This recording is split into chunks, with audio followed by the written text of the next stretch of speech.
So, back with part 5. Let's continue here, talking about that it's definitive, okay, that the Lord is only dealing with his people, particularly the elect of his people. All right, so let's go to Psalms. So the Psalms, give me a minute. All right, where is that? Psalms 135.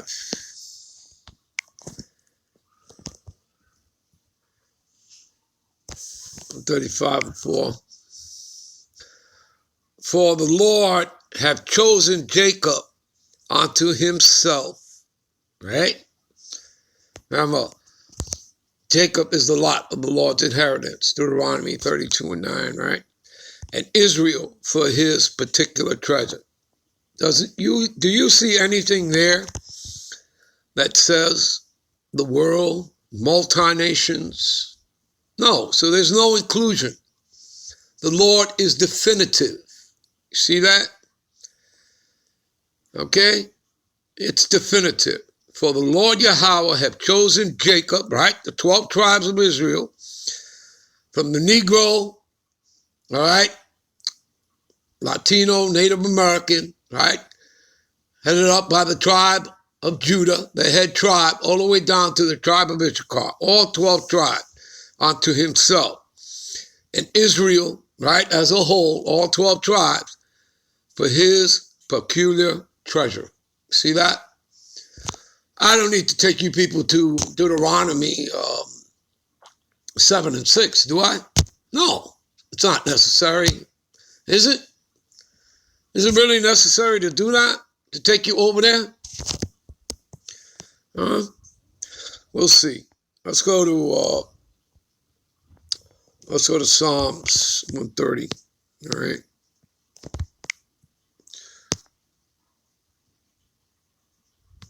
130 and 8. Let's say it. And he shall redeem Israel from all his iniquities. Hello. I thought this was supposed to be a universal book. I thought this book is supposed to be about all 18 nations that the Lord is coming back to save. You people look foolish. You people got eggs on your face. And you still want to walk around all proud. All right? And you know what comes after pride, right? Destruction. All right? And he shall redeem Israel from all his iniquities. See that? It's definitive. It's talking about the 12 tribes of Israel. All right? Let's see here. Let's see something here. What is that? Go here, Psalms 78 and 5, I think.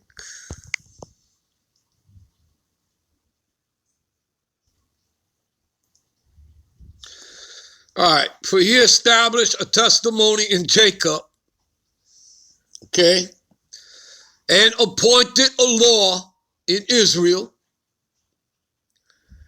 which he commanded our fathers, that they should make them known to their children. You see that? Who's he talking about? Is he talking to the whole world there? All right? Or is he talking to Jacob, the 12 tribes of Israel? He's talking to the 12 tribes of Israel. All right? It's simple enough, isn't it? All right? Okay?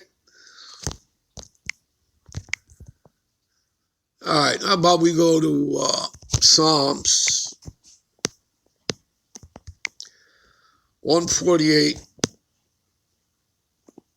and 14. What does it say here? And he exalted the horn of his people. Who are his people? The Israelites, right? Jacob, right? Is that not definitive for you?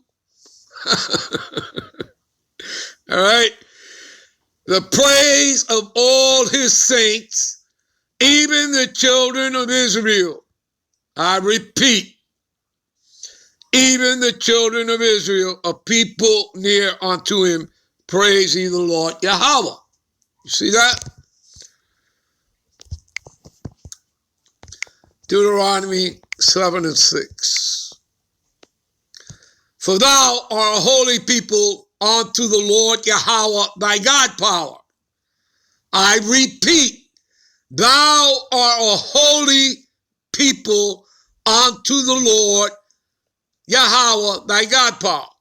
The Lord Yahweh thy God power have chosen thee to be a special people unto himself, above all people that are upon the face of the earth.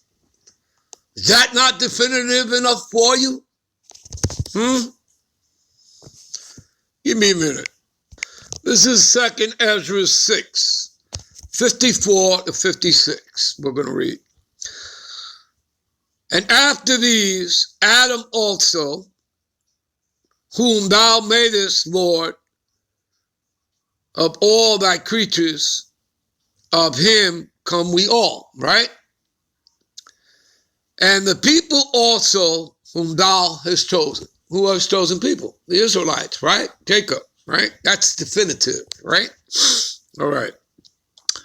All this I have spoken before thee, O Lord, because thou madest the world for our sakes. I repeat, because thou madest the world for our sakes. For whose sakes? The sake of Jacob, the sake of the Israelites, the 12 tribes. He simply created Esau, Edom, and the other heathen nations to serve us. And that's going to happen in the kingdom because that is our blessing. That is our inheritance.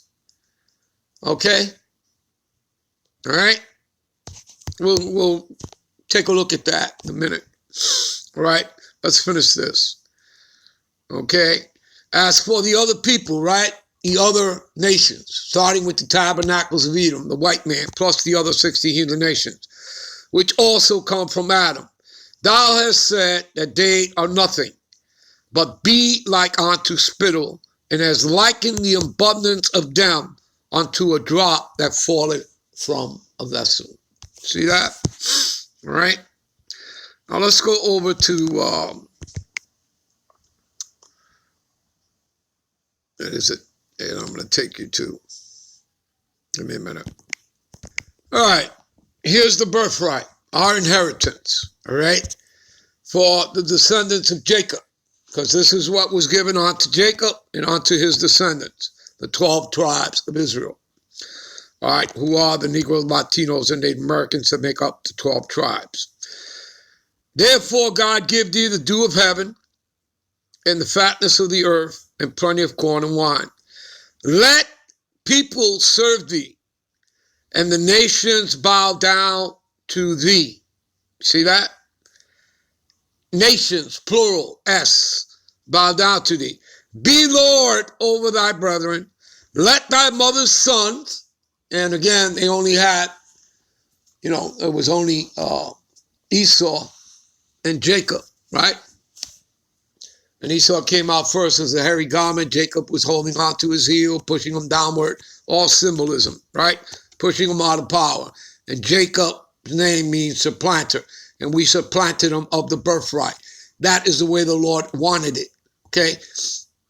Again, you go to Hebrews. What is that? Hebrews 12, verse 16, 17. And it'll tell you that Esau is a fornicator. Maybe we'll go there right after this. All right, we'll see. We got time. All right. All right, so let the people serve thee, and the nations bow down to thee. Be Lord over thy brethren. Let thy mother's sons, all right, and again, there's only Jacob and Esau, all right, bow down to thee. So that means Esau has to bow down to us, to the Israelite, to the Negro, Latino, and Native American, right? That's going to happen in the kingdom for 1,000+ years. After that, he's going to be done away with. Obadiah 1:18. All right, he's going to be exterminated off the face of the earth. Go read Obadiah 1:18 for yourselves. All right, but the other 16 heathen nations, they're going to be in servitude toward Yahweh Bashem, Yahweh Shai, the kingdom and the Israelites. You understand that? Okay? But not Esau. They're going to be gathered up and exterminated off the face of the earth. All right? Good riddance. All right. Be everyone, cursed be everyone that curseth thee, and blessed be he that blesseth thee. See that? Now for Esau's blessing, it's basically the same thing until what? Till you get to the part of the sword. All right? Esau said unto his father, hast thou but one blessing? My father, oh bless me even also, O my father. And Esau lifted up his voice and wept. And Isaac his father answered and said, behold, the dwelling shall be the fatness of the earth and the dew of heaven from above. That's pretty much the same thing we read for us. But here's where it changes. And by thy sword shalt thou live. So Esau, Edom, the white man, would have to get everything that he's ever gotten through bloodshed, through the stealing of lands. Again, a house thief cometh, but to steal, kill, destroy, to rape, rob, commit murderous genocide. All right? That's how he would get everything. You understand? So everything that you see him in the life that he's living, all right, the international banking families, your Rothschilds, Oppenheimers, Rockefellers, and those that serve them, how they get everything? Through the sword, all right, through bloodshed, through the stealing of lands. How did they get all of Europe? The same way they took America, all right, taking out the tribes. You understand that, people? Is that plain enough for you? All right? All right, give me a minute. Yeah, so anyway, I believe you people get the point. All right? And by thy sword shalt thou live, and thou shalt serve thy brother. And it shall come to pass when thou shalt have dominion, right? Which means him being in the power seat. And thou shalt break the yoke off thy neck. But he's the one who first put it on there, right? Because we already read Deuteronomy 28:48. All right? And he shall put a yoke on until ye have destroyed thee, right? And here you're reading, he's the same person who would break the yoke of iron off your necks. All right? All right. I believe we covered pretty much everything. Again, people, all right. Let's,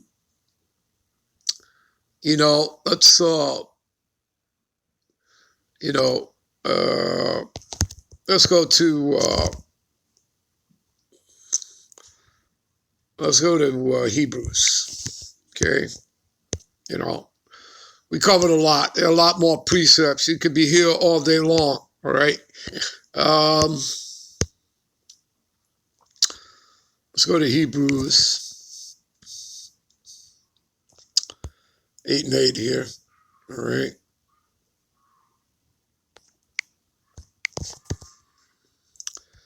For finding fault with them, he saith, behold, the days come, saith the Lord, when I will make a new covenant. Let's find out who this new covenant is, which would be the second covenant, right?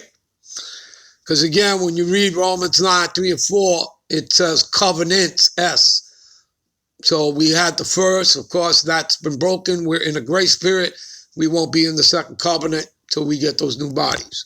So let's read about it. And make a new covenant, which would be the second covenant with the house of Israel. That's the northern kingdom, the 10 northern tribes, the 10 Indian tribes. All right. And with the house of Judah, the southern tribes, made up of Judah, Benjamin, and Levi. Not according to the covenant that I made with their fathers in the day when I took them by the hand to lead them out of the land of Egypt. See that? Because they continue not in my covenant, right? The first covenant. And I regarded them not, saith the Lord. Right? For this is the covenant that I will make with the house of Israel, all 12 tribes now he's referring to, after those days, saith the Lord. I will put my laws, right? The laws, statutes, and commandments into their minds and write them in their hearts. So you see, we're going to be programmed so that we never go off. and I will be to them, right, a God, right, the God power, and they shall be to me a people. See that? You understand, people? All right, I'm out. I'm on to the next one. Shalom.